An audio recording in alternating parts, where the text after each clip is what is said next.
মুভির শুরুতেই আমরা দেখি একটা ছেলে একটা রুমের মধ্যে তার পেন মারতেছে।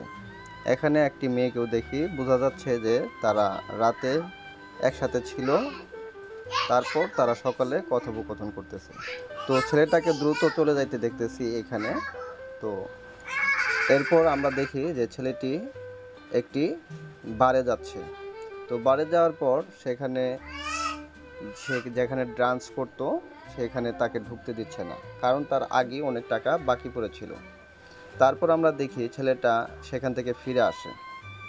তারপর এই কিছুক্ষণ পরেই আমরা দেখতে পাই ছেলেটি আরেকটি মদ্যপানের বারে যাচ্ছে।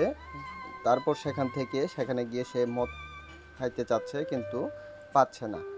তারপর তাকে একজন এসে ধরে, এই এই বারের মালিক, এবং তাকে বলে যে তোমার অনেক টাকা বাকি পড়ে গেছে, সেই টাকা যদি না দাও 1 সপ্তাহের মধ্যে, তাহলে তোমাকে আর কোনো পণ্য দেওয়া হবে না।